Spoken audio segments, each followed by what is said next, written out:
Welcome to the Empowerment Zone with Ramona Houston, where we zone in on Black and Brown relations and our journey to empowering our communities. Thank you for joining the Empowerment Zone. I am your host, Ramona Houston.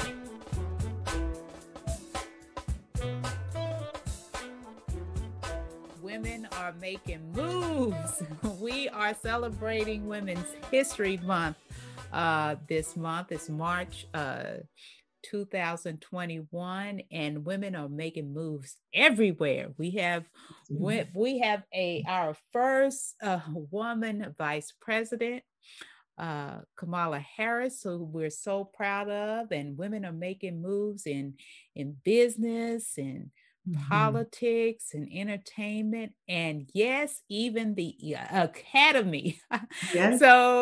So we're so excited that we're going to talk about a conversation that's going to be held on March 31st this month called "And Still We Rise: Black Women Scholars in the Ebony Tower Since 1965.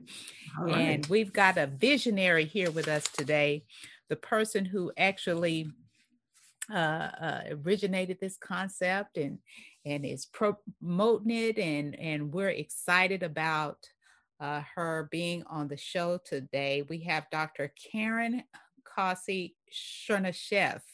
Chernyshev, that's it. Chernyshev, and she's one of my beloved colleagues in Texas. She's actually a tenured professor at Texas Southern University, which was the last historically Black college and university found in the United States after Heman Sweat couldn't get into the University of Texas at Austin, Right. my alma mater. Where you made history, right? Yes. Where I made history, and Dr. Karen has made history too. She's actually the first African American woman to get a PhD in history from a Texas state institution, and I'm second behind her. So I'm proud to be in her midst. She's inspiring us. We are really appreciative of her work. Her research focuses on African American women's intellectual history and religion in the African diaspora, particularly African American Pentecostalism in the Southwest. Dr. Karen Kossie-Chernyshev is also an engaged scholar committed to community service. And as you know, we here at the Empowerment Zone are committed to service. She is also the founding director of SWATH. What does that stand for, Dr. Karen? It stands for Summer Workshop on African American Texas History. It's a K through 16 workshop. Great. So she's also founding director of SWATH. And so we're so excited to have her. She's actually a native of Houston and currently lives in Houston. So welcome to the Empowerment Zone. I am your host, Ramona Houston, and I'm excited to talk to Dr. Karen Kossie-Chernyshev today, who is our guest. Welcome, Dr. Kossie-Chernyshev.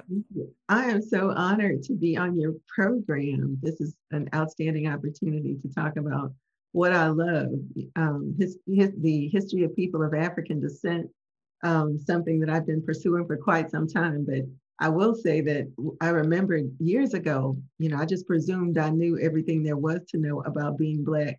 I had a French roommate. At the time, I was studying Francophone African literature. This woman was from Paris, and she asked me to take a Black literature class with her. And I said, girl, I'm Black 24 hours a day. I don't need a class. I literally said that. And I took this literature class with Dr. Linda Bearden. I'll never forget her. She was dressed in her habit as a nun, teaching this class. And honestly, I decided as a church girl that after reading the Bible, I needed to read Black history. It felt like devotion, And I honestly remember reading these books and tears coming to my eyes because what I was reading was speaking to me. It's like these people had lived my experience, and they were helping me to understand who I was. And I honestly thought I knew until I started reading. And that actually created a pivotal moment for me when I went back to my old high school district and I taught those kids everything I wish I had known before I'd gone to college. And I made sure that I used that spoke to them. Most of my students were Black or brown, that is of African descent, some from the Caribbean and some from various Latin American and Central American countries. And so I made sure that they read writers whom I knew would speak to them.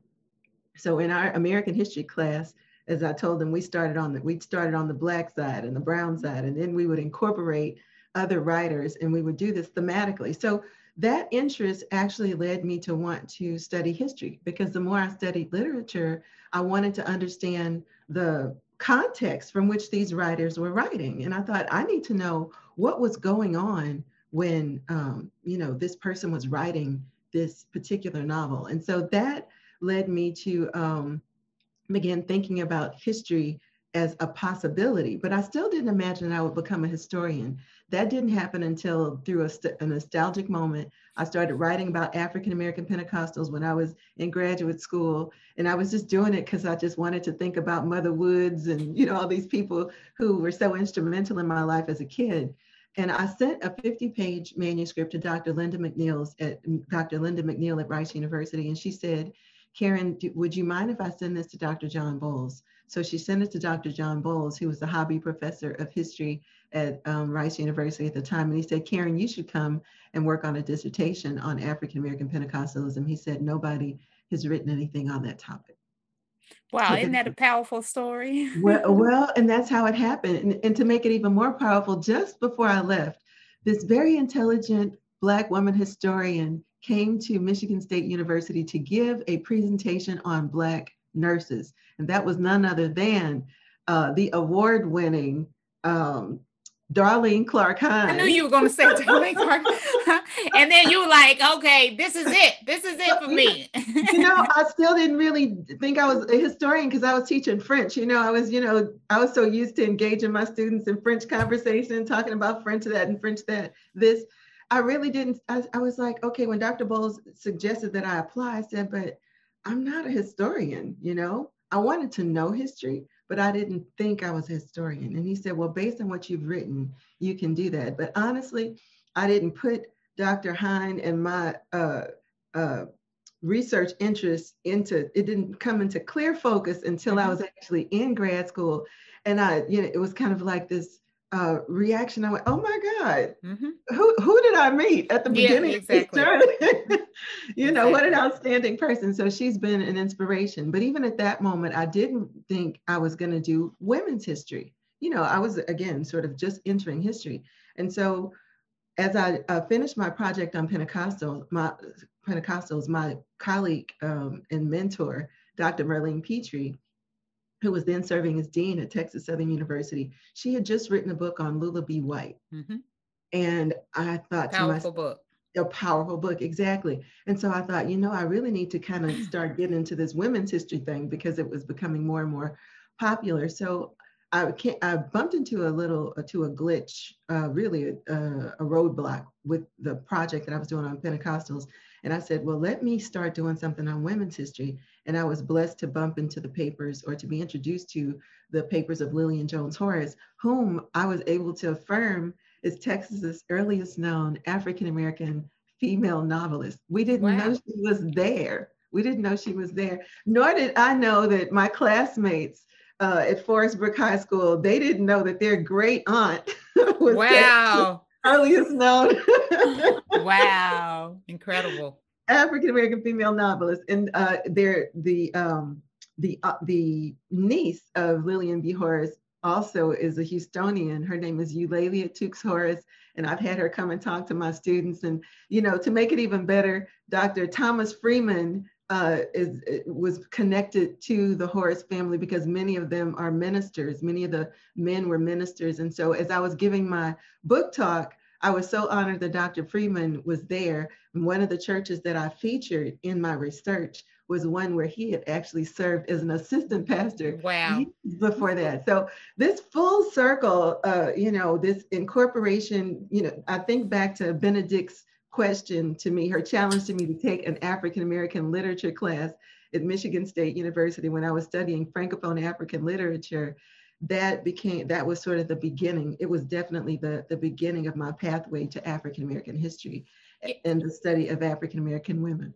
It's so amazing how these little things, these little occurrences and experiences in life can really redirect the course of your life and make such a big impact. Who would have thought a literature class would have this type of impact on your life for you to become a historian and then all the things that you did in the process.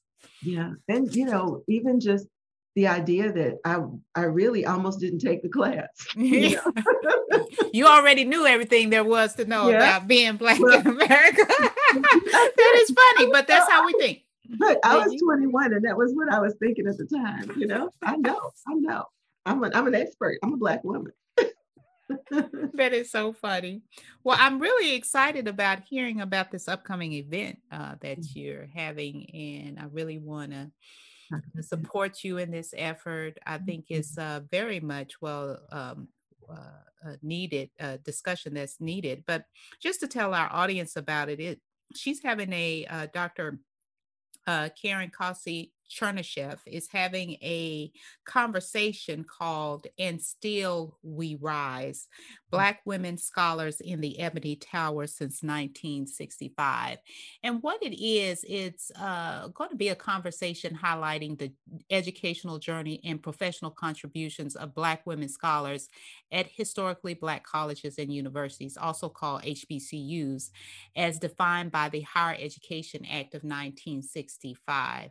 And so the conversation is going to serve as a point for a call for papers for a forthcoming edited collection examining how Black women scholars at HBCUs define and maintain excellence in teaching, research, and service, despite the nuanced struggles with classism, colorism, ethnocentrism, racism, regionalism, sexism, and limited opportunities for advancement, less competitive salaries, fewer resources, less research support, and limited networking opportunities with outside institutions and organizations.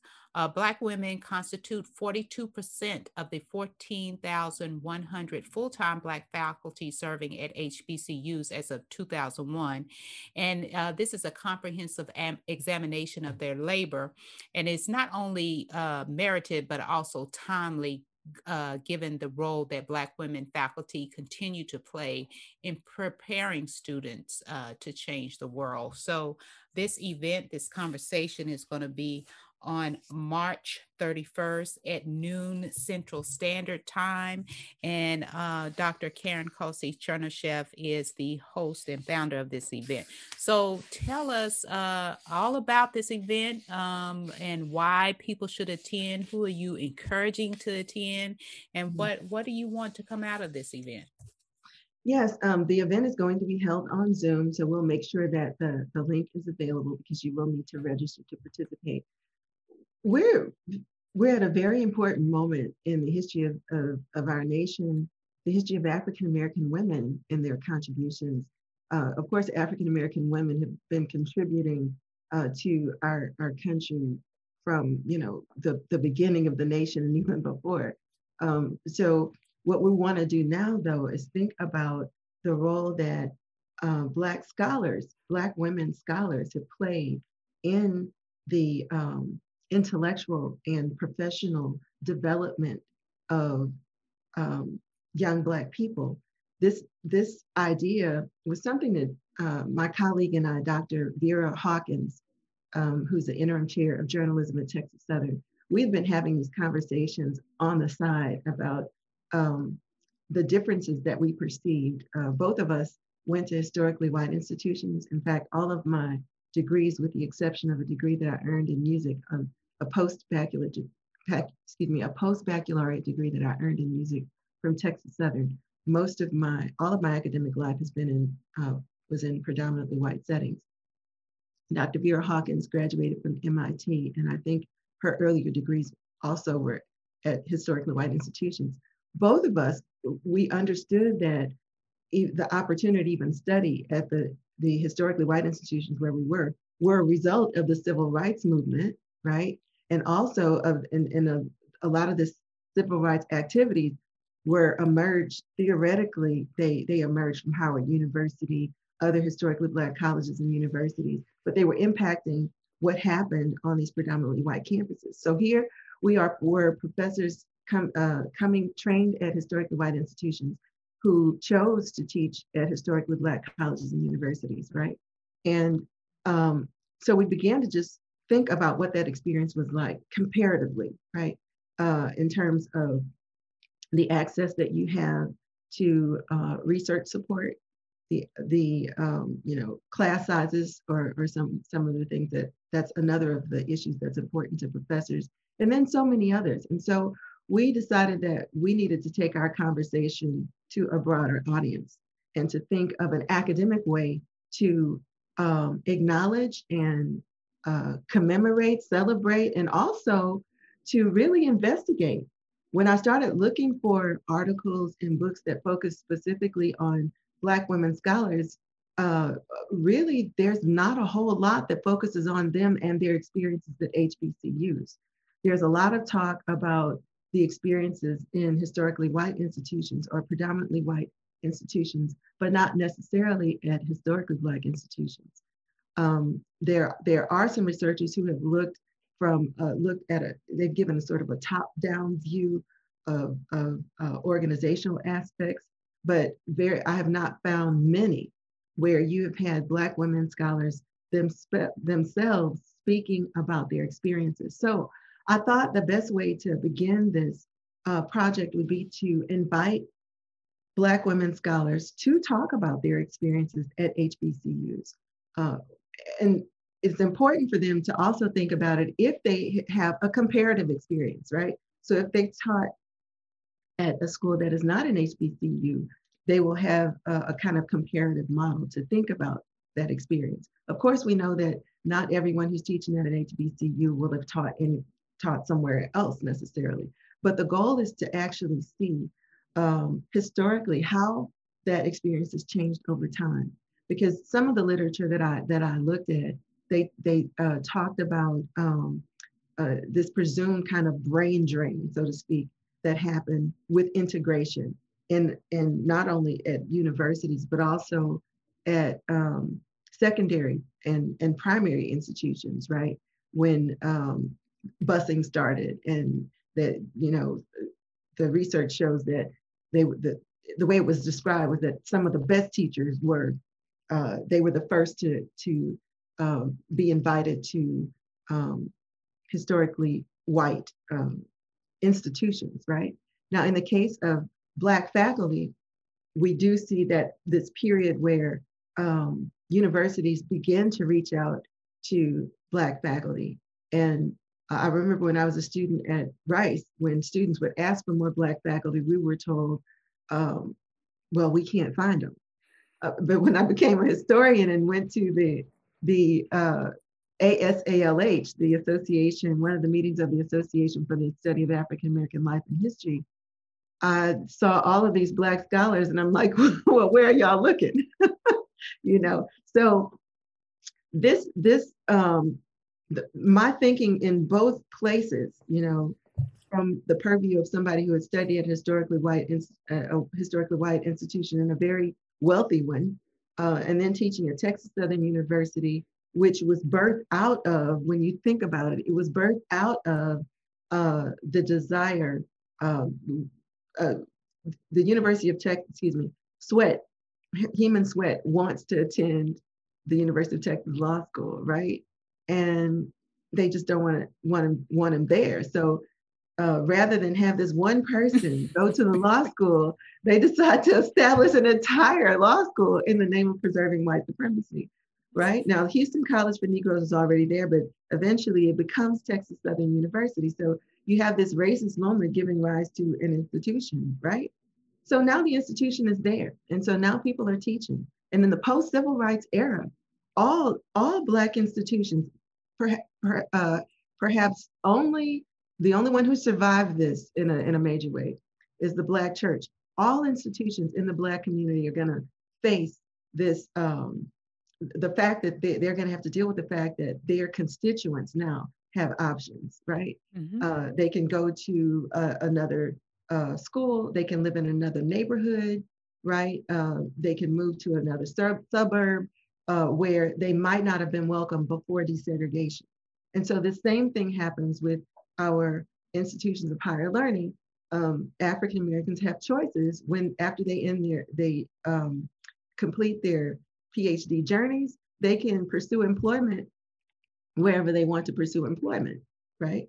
And so when you talk about historically Black colleges after 1965, you have to take into account the impact of the opening up, really, the impact of integration on what happens to Black faculty members, right? So who's going to choose to go to a historically Black institution to teach? What is the prevailing misconception about teaching at a historically Black college? I can tell you personally that I had people try to discourage me from teaching at an HBCU.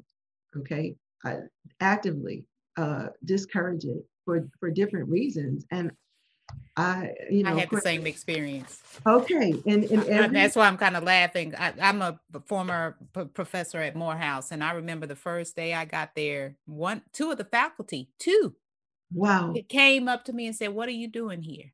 Like, okay, I got the same question. You should be somewhere else. I got the same question. I had two Ramona, oh my gosh, you see why we got to talk about this. I had two faculty members say the same thing to me. Like they were saying, like, or at least my interpretation of it was that you can be somewhere else. You have the opportunity to be somewhere else. Right. I saw it in negative, not like men being territorial, like, what are you doing here? Not that kind of way. Because Morehouse is an all-male school. So let me put that out there so my audience will know. It wasn't like men being territorial. It was more like, why is this your choice? Why is this your choice? That's the same. It was the same for me. It wasn't it wasn't territorialism. It was like, just as you've described, you have other options. And I understood it, but I didn't understand it, because in my mind, I wanted to teach. I really felt that my gift and calling was first for people who looked like me, and so I wanted to teach as many people of African descent as I could. That was important to me. Well, I want to expand on that because some of us still embrace the ideology of race men and women who you do for the upliftment of the race, right? Right. So there is nothing. Some of us are still committed to that ideology. Right. And it's not necessarily about money and prestige. It's about what are you doing? What am I going to do to make sure that I give back and that I advance the empowerment of our community? And because we sometimes think that white ice is colder than black ice, then all of a sudden we think our institutions may not be as good as or as prestigious as another institution, even though, don't get me wrong, HBCUs have challenges, but that doesn't mean that they're not good educational institutions. I swear by my teachers at a HBCU. They were some of the best teachers I've ever had in my life.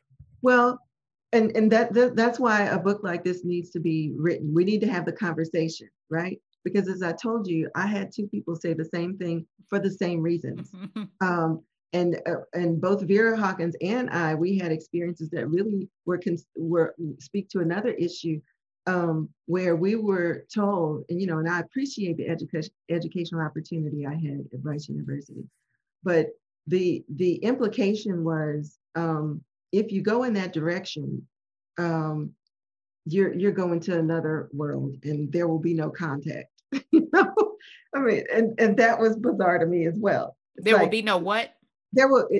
The idea was that you can forget about contact, about interacting on a scholarly level, right? That's not going to happen. In fact, I'll let Dr. Hawkins, she can speak to her own experience, but we were both just, floored by it, because in our minds, we are educators, and we as educators have chosen to teach at an HBCU, and we're okay with that. We understand whatever the issues you may think are there, right?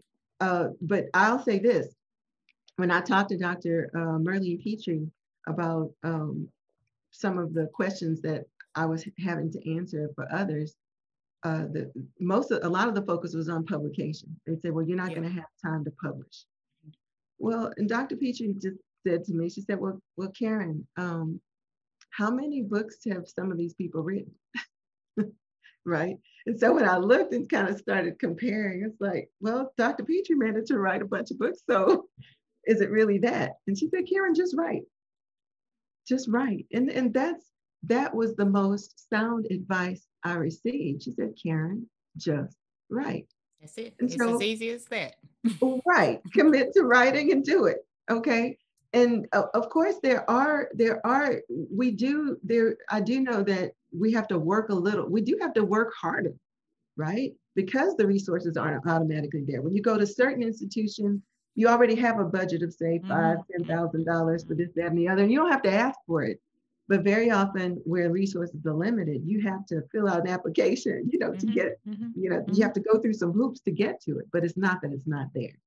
So the goal then is to talk about these women and how those who have been successful, how they've managed to do it. So let me ask you this, for our final couple of minutes. Well, who should attend this talk? Who are you? Who do you want to be at this event on March 31st, and why should they come, and what should they expect to get out of their participation? I want public discussion. Anybody who's interested in the topic should sign up to come. I'm of course really wanting Black women scholars who teach at historically Black colleges and universities to attend. And I also want them to think about writing a paper that focuses on their experiences, or if they have done a study of Black women's experiences, those who are teaching at HBCUs, I welcome them to participate in the discussion. I welcome them to also consider submitting an essay for the upcoming publication that we envision. Sounds good. Well, if you could you send me a flyer Sure. with a link to the registration, and I'll make sure that we put it up on our website, and we promote it and make sure we encourage our audience to attend. Again, the event is a conversation called And Still We Rise, Black Women Scholars in the Ebony Tower Since 1965. It'll be on Zoom on March 31st at noon Central Standard Time. And we're excited to support your work. It's going to lead into a call for papers where all of you Black women who at HBCUs who want to be published, hey, here's your opportunity. And all you have to do is just write and get it out there. So I look forward to participating in this event, and please let me know if I could support your efforts in any other way. Yes, you can write an essay for me too, Doc. Okay. Well, I'll make sure I do that. I'll put that on my list. So I'll make sure I write for it. And thank you for joining us. You're always welcome to come back to talk about your research, any books, publications, any kind of projects you're working on in Texas. You know, Texas is my home state, and I'm here for you. And I love you much and want to support you in any way that I can. Thank you so much. I appreciate you. Thank you. So today we have Dr. Karen Kossei-Chernyshev, and she's going to give us a strategy for college success. Welcome, Dr. Karen. Thank you. Well, so tell us, what schools did you attend? What were your majors? And then what is that piece of advice you would give students to make sure that they're successful in college? Oh, wow. Okay. I attended Rice University as an undergraduate. I majored in English and French. I attended Michigan State University, where I majored in Francophone African literature. I returned to Rice University, where I earned a PhD in history, and I earned a post-baccalaureate degree in music with a piano concentration from Texas Southern University. So I learned how to make A's. Well educated, my sister.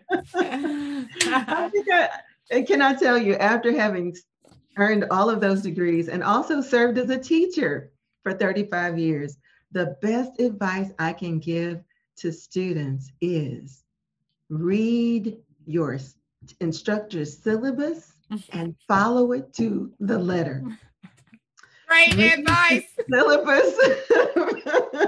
and look, and to add to that, you want to give the professor what he or she wants, okay? If they ask you for it in a certain way, do what they ask.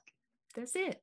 So it really boils down to, guess what? Follow instructions. That's it. That's it. That's all it is. I tell my students when I was teaching that all the time.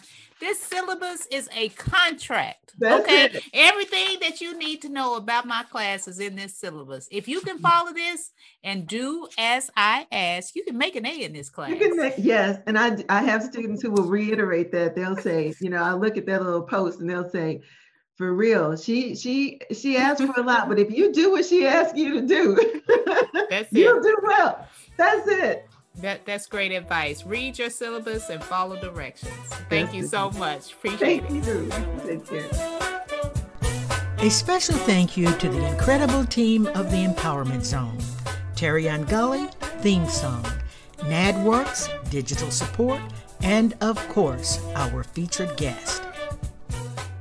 If you enjoyed my podcast, please subscribe. We are on all of your favorite podcast platforms. Be sure to rate us on Apple Podcasts too. Thank you for your continued support.